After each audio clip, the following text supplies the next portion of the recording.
Oi, gente. Ó, como a gente estava falando, nós tentamos gravar pelo. Hoje não deu certo, o Zoom não deu muito certo, mas isso não quer dizer que nós vamos deixar de ver o nosso estudo do Evangelho de João, que fala sobre os mandamentos. Então, só explicando o que acontece. Nosso estudo de João chegou num ponto em que Jesus fala que aquele que guarda os meus mandamentos, né, será que tem os meus mandamentos e os guarda, será amado por ele e pelo Pai. Então vem a pergunta, quais são os mandamentos, né? Então o que nós vamos fazer? Nós vamos voltar no Velho Testamento e vamos ver quais são os mandamentos que tem no Velho Testamento e os que Jesus falou em João, tá? Então o que nós vamos fazer? Vamos voltar só fazendo um rabisco superficial. O que acontece? Quando o povo, Deus tirou o seu povo de escravidão do Egito, começaram a andar pelo deserto, começaram a ficar tudo meio doido, tudo meio doidão e assim, fazer as besteiras lá. E Moisés, que estava conduzindo o povo, já ficou meio maluco, né? Porque o povo tudo surtado. Então, o que ele fez? Ele não sabia o que fazer. Deus chamou Moisés no monte. Isso é uma história muito legal. Depois a gente vai ver no nosso estudo de Gênesis, né? No estudo cronológico. Então, o que acontece? Deus chamou Moisés lá no monte e deu a tábua das leis, tá? Dos 10 mandamentos. Então, são 10. E assim, como certas religiões cada uma, digamos assim, adaptou. E a minha formação é o quê? A verdade bíblica. O que é que a Bíblia diz? O que a Bíblia diz? Então eu não vou falar de doutrina de igreja, de dogma, de tradição. Não vou falar isso. Eu vou falar o que a Bíblia diz. E se a sua religião tem alguma coisa que se adapta, pode adaptar, entendeu? Então é assim. Mas o meu negócio, minha formação é a verdade bíblica. O que é que a Bíblia diz? E nós vimos no domingo que nós temos que, chega uma hora que a gente tem que ter muito cuidado por causa das nossas crendices, né? Nós somos criados acreditando em algumas coisas e que de repente não é aquilo que está na Bíblia. Então nós fomos criados ouvindo certas coisas, por isso que esses estudos são sistemáticos exatamente para ver o que é que a Bíblia diz e você vai adaptar na sua cultura, da forma que você, no seu dia a dia. Então é muito simples, porque assim, na Bíblia não diz que você não pode ver pornografia na internet, tá? Mas você sabe que não pode. Então o que acontece? Adaptar os mandamentos no seu dia a dia. Então, o que acontece? Existem alguns mandamentos que eu não vou entrar em muito detalhe, eu vou dizer o que a Bíblia diz. Tá? Então tá lá em Êxodo 20, em todas as Bíblias. Lembrando que quem traduziu a Bíblia do original para o português foi o João Ferreira de Almeida, que ele era um padre, tá? Então assim, a Bíblia católica é igualzinha à Bíblia que eu tô usando, a Bíblia é a mesma, a Bíblia de João Ferreira de Almeida, eu gosto da versão revista e atualizada, tá? Que ela é mais moderna, a tradução dela é melhor. Então, porque tem algumas coisas, alguns erros que ela já não tem mais, então eu gosto muito dela, tá? E existem alguns livros que não são canônicos e que existem na Bíblia Católica e que eu gosto muito, que são os livros de Macabeus, tá? Que são os livros históricos. Eles não são canônicos porque existem algumas coisas nele que vai contra a harmonia da Bíblia inteira, tá? Alguns textos se contradizem com a ideia principal. Então, os livros canônicos, que a gente chama que compõem o cânon da Bíblia, são o quê? São os livros em que a ideia é a mesma, todos falam sobre a mesma ideia, não se contradizendo, tá bom? Então, o que nós vamos falar? Pelo nosso exercício aqui, o estudo de João 7, nós vamos parar para os 10 mandamentos em Êxodo 20. A liçãozinha era o quê? Você ler e numerar todos os 10, tá bom? Então, eu vou enumerar aqui os 10. Vamos lá. Primeiro mandamento, tá lá, Êxodo 20. Primeiro, no versículo 1, Deus se apresenta, ele fala quem ele é, tá? E ele fala no versículo 3, não terá outros deuses diante de mim. Então, o que é importante a gente colocar? O que é Deus? Deus é tudo aquilo que é o centro da nossa vida, tá? Não, mas eu não adoro outros deuses. Aí você já fica pensando nos Hare Krishna, com aquela deusa de mãozinha. Gente, a gente faz isso. A gente coloca outras coisas no lugar de Deus. Quer ver? Quer ver? Vamos lá. O que toma o lugar principal da sua vida? Muitas vezes é o seu trabalho, é o seu emprego, é o seu carro, é o seu cachorro, nossa, é o seu pet. De repente, é joia. Eu conheci uma moça que a vida dela era fazer empréstimo para pagar joia, tá? E de repente é um vício. De repente é uma pornografia, que você curte uma pornografia, de repente é tomar café, de repente é LGBT, de repente é videogame. Então, o que é Deus? Deus é o que ocupa o ponto principal da sua família, mesmo que seja a limpeza da sua casa, o seu marido, o seu filho, entendeu? Tudo isso é um Deus, tá? O que é que ocupa o lugar principal? O que é que você não abre mão de fazer para ter um tempo de intimidade com Deus? Deus não abre mão de ser Deus, ele não abre mão da sua glória, ele não abre mão da sua essência. Então ele diz: não terás outros deuses diante de mim. Então Deus é o quê? É o culpa. Então, adaptando na nossa vida, vocês sabem que eu gosto do estudo, sempre adaptando. O que é que você adaptar? O que é Deus? Deus é a coisa mais importante da minha vida. De repente é a sua vaidade, é o seu corpo. Tem gente agora que vive dentro da academia que não faz mais nada porque tem que estar na academia. Eu não sou contra a academia, eu até vou, entendeu? Mas você tem que saber o equilíbrio. Mas o que é o principal na sua vida? Eu conheci um casal que o Deus da vida deles era um filho. E aí o que aconteceu? O que aconteceu? O menino prestou faculdade, foi fazer faculdade em outro canto. Saiu de casa, quer dizer, o Deus deles era o menino e foi embora. Então, o que acontece? Não terás outros deuses diante de mim. Deus é o quê? Não é alguma coisa, não, gente, vamos trazer para o nosso. Deus é tudo aquilo que ocupa o principal lugar, o lugar de destaque na sua vida e no seu coração, tá bom? O segundo mandamento, tá lá no versículo 4. Vai do 4 até o 6, gente, é bem óbvio, eu nem vou falar muito, porque eu sei que existem algumas religiões que subtraíram esse mandamento, mas por isso que tá lá na Bíblia, tá? Então, o versículo 3, não terá outro deuses diante de mim. Depois o 4, não farás para ti imagem de escultura, nem de semelhança de alguma coisa em cima do céu, embaixo da terra, no mar, não adorarás e nem prestar culto. Não fazer imagem, então nem escultura e nem pintura. Aí você me fala, mas Jesus é o Filho de Deus, eu tenho uma estátua de Jesus assim em cima na minha sala. Não pode. Não pode, não é para você fazer. Você adora o Filho de Deus, mas Jesus é Espírito, ele não é mais corpo. Então, o que acontece? Não farás para ti imagem de escultura e nem adorará e prestar culto. O que é prestar culto? Fazer um altarzinho, pedir coisa e não sei o que. Não pode, não pode. Deus falou para você não fazer imagem, mas a imagem de Jesus, não importa, tá escrito, não pode fazer imagem de escultura nem adorar. Aí fala assim, mas adorar é uma coisa, venerar é outra. Gente, é a mesma coisa. Veneração eu acho que é até mais intenso do que adoração, se você for olhar lá no português, tá? Fazer altar. Aqui, para que você está fazendo altar? Para o que você está fazendo altar na sua vida? E aí fica uma colocação, nós os cristãos usamos a cruz, o símbolo do cristianismo é a cruz. E eu vou dizer por que os protestantes não usam o crucifixo. Qual é a diferença da cruz e o crucifixo? O crucifixo lembra Jesus morto. E eu creio que Jesus não está morto, que Jesus está vivo. Muitas pessoas morreram na cruz, mas só Jesus ressuscitou. Então a minha cruz é limpa, porque ele passou pela cruz, mas ele ressuscitou. A cruz que matou ele tá limpa, porque ele subiu aos céus, ele tá vivo. Uhul! Então é por isso que os cristãos usam a cruz e os protestantes não usam, porque nós não curtimos imagem, tá? E não usamos da cruz também, fazemos altar, tá? Não tem altar para cruz, então não pode fazer. 3. Não tomará o nome do Senhor teu Deus em vão, não terá inocente, porque não vai ter inocente, não vai ser tomado por inocente aquele que tomar o nome de Deus em vão. Então, aqui nos Estados Unidos, a gente vê muito americano falando oh my gosh, oh my goodness, que são palavras, eles mudam as palavras para não tomar o nome de Deus em vão, porque aqui diz que não vai ser inocente quem fizer isso. Então, eu acho muito legal. Isso no português não tem muito, não. O brasileiro é meio relaxado com algumas coisas, nisso aí também. Mas vai muito mais além.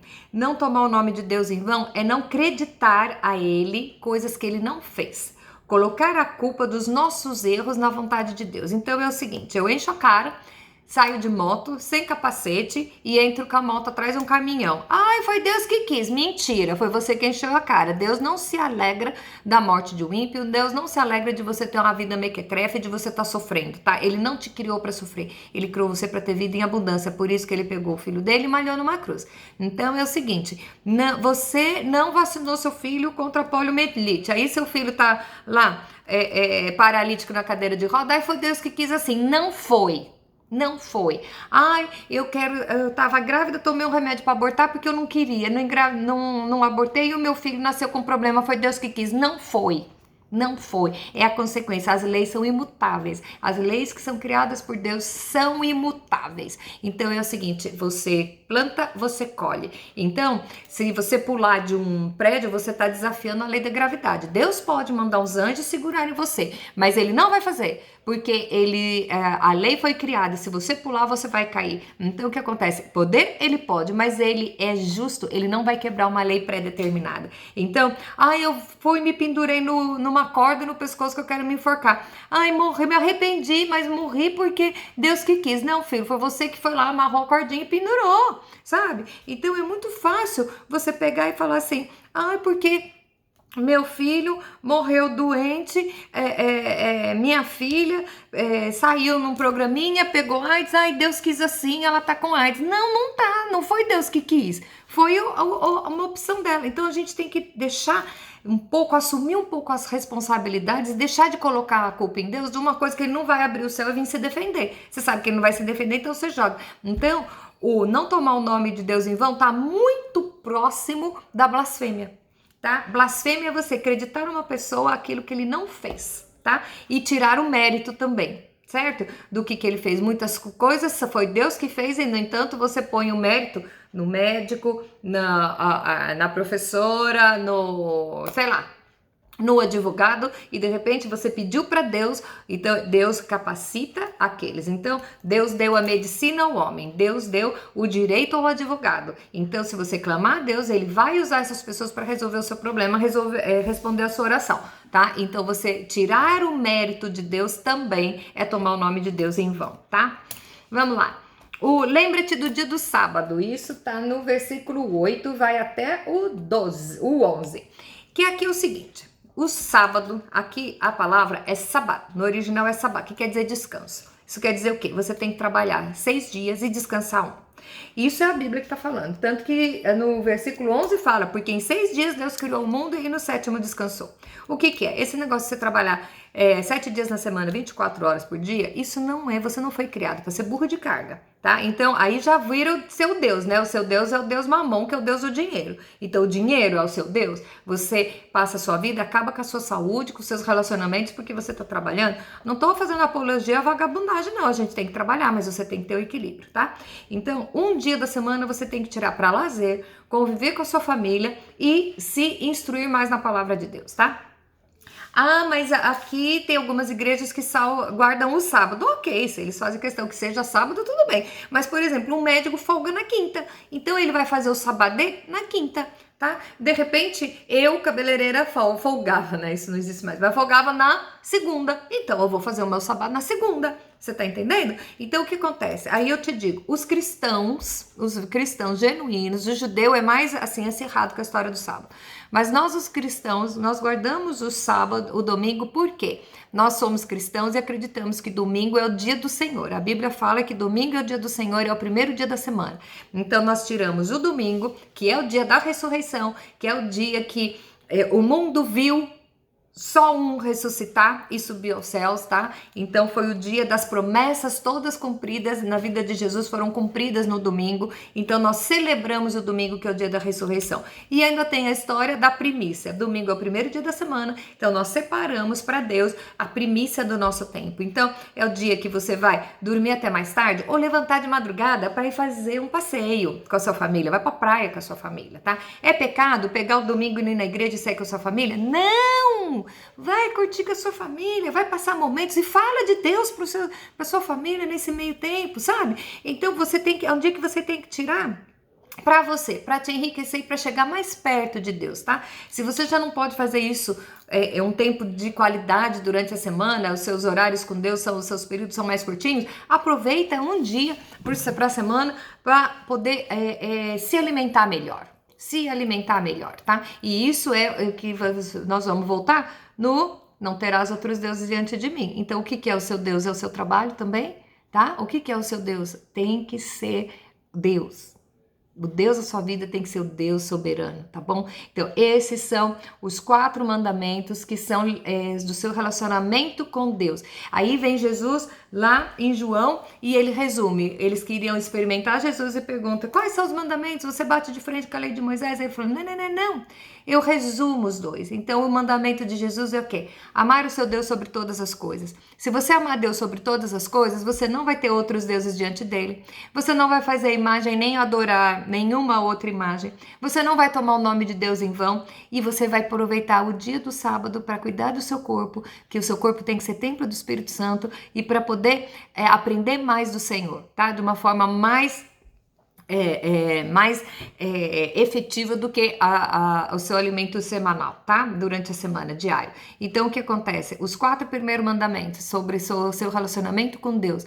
Então, tá. Não terás outros deuses diante de mim, não farás para ti imagem, não tomarás o nome de Deus em vão e lembra-te do dia do sábado. Isso Jesus resumiu: amarás o seu Deus sobre todas as coisas. E aí depois estamos falando no outro vídeo, que é a partir do 5º, que o 5º até o 10º, são os mandamentos sobre o seu relacionamento com o próximo, tá? Que é: honra o teu pai e tua mãe, não matarás, não adulterarás. E como eu vou falar aqui o 5º, que é honrar o teu pai e tua mãe, e assim, porque no outro eu não falei, no vídeo do resto dos mandamentos eu não mencionei, então eu vou mencionar aqui, embora ele seja já o 5º mandamento, já é do relacionamento de você com o seu próximo. O que acontece? Aqui não diz honra o teu pai e tua mãe se ele for legalzinho, se ele for certinho e se ele cuida das suas, e se ele é um grande cara. Não diz. Então é um mandamento incondicional, com uma promessa condicional. Isso quer dizer o quê? O mandamento é incondicional. Você não tem que ser espelho das atitudes dos seus pais, tá? Então, como disse a Ana, aquela postagem que eu fiz até uma palavra muito legal sobre a água e o ovo, e eu fiquei feliz, que estava ótima. A Ana veio e supera, ela fala da história do café. Então tá lá no grupo, você pode ver. Então o que acontece? Você tem que ser como o café, que muda a água, você muda a circunstância. Então, se o seu pai e a sua mãe têm uma atitude negativa com você, o que você tem que fazer? Você tem que tentar transformar o ambiente que você está. Então, não seja espelho das atitudes más das pessoas. Não permita nunca que a atitude de uma pessoa transforme o seu caráter. Então, transforme quem você é. No quem você é, você que tem que contagiar o mundo, não deixar o mundo contaminar você. Entende a diferença? Contagiar e contaminar? Então, o que acontece? O meu pai, ele é ruim comigo. Eu sempre dizia que eu sou café com leite nesse mandamento, porque Deus sabia o pai que eu tinha. E, no entanto, Deus, na sua imensa bondade, me permitiu cuidar do meu pai na velhice dele com Alzheimer. Eu tenho mais 2 irmãos e quem cuidou do meu pai fui eu, que era para eu resgatar esse relacionamento que eu tenho com meu pai. E a minha filha viu como é que se trata de um pai, tá? Como que se trata de um pai doente, de um pai que já não estava mais com as suas condições lúcidas, ele não estava. Então, o que é? Meu pai fez muitas coisas horríveis comigo, ele fez mesmo, tá? Não é porque ele morreu agora que eu vou amenizar, não. Mas eu não quero lembrar disso. Voltando ao que Jeremias fala, eu quero trazer a memória o que me dá esperança. Então, eu lembro das coisas boas que eu aprendi com meu pai, dos ensinamentos dele, dos exemplos dele, sabe? O meu pai foi o cara, assim, que mais pregou o evangelho que eu conheci. Ele tinha umas ideias muito loucas, e ele fazia umas coisas que só ele que fazia. E eu quero ter isso comigo, lembrar das coisas boas do meu pai, das coisas e agradecer a Deus para que no final da vida dele, ele tinha uma dependência de mim, que ele não sabia que eu era filha dele nem nada, mas ele só ficava no ambiente se ele soubesse que eu estava junto. E ele falava assim: essa aí é a que cuida de nós tudo, né? E era muito engraçado ele falando isso. E eu não era a filha preferida dele, mas no entanto ele sabia que fui eu que cuidei dele. Então isso foi uma oportunidade que Deus me deu para honrar o meu pai. Minha mãe é viva também hoje, e assim, eu procuro honrá-la nas coisas que ela fez, nas coisas, vou pensar nas qualidades dela, entendeu? Foi o meu aniversário e eu mandei uma flor para ela, né?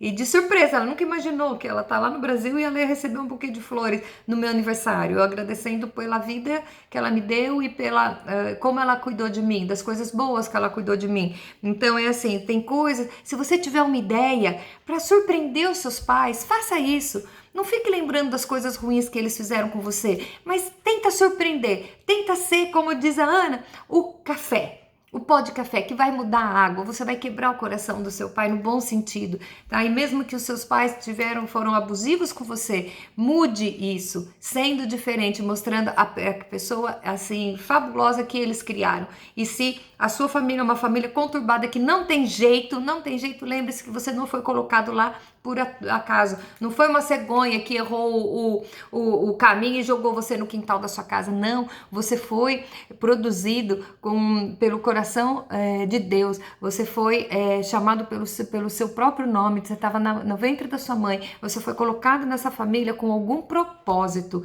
Então é assim... Honra teu pai e tua mãe. E a Bíblia diz aqui, é o único mandamento com promessa, que fala, ama o seu pai e sua mãe para que se prolonguem os seus dias sobre a terra. Você pode ter longos dias e você pode ter dias bons. Então, o primeiro mandamento, se você amar o seu próximo como a ti mesmo, você vai honrar os seus pais. Mesmo que eles não tenham sido tão legaizinhos como você queria, honre os seus pais para que você tenha uma vida e tudo te vá bem, tá bom? Beijo e assista o outro vídeo que fala dos outros mandamentos, tá bom? Então, Deus deu os 10 mandamentos para Moisés e Jesus resumiu em 2. Amar o seu Deus sobre todas as coisas e ao seu próximo como a ti mesmo. Beijo para vocês e tchau, até o próximo!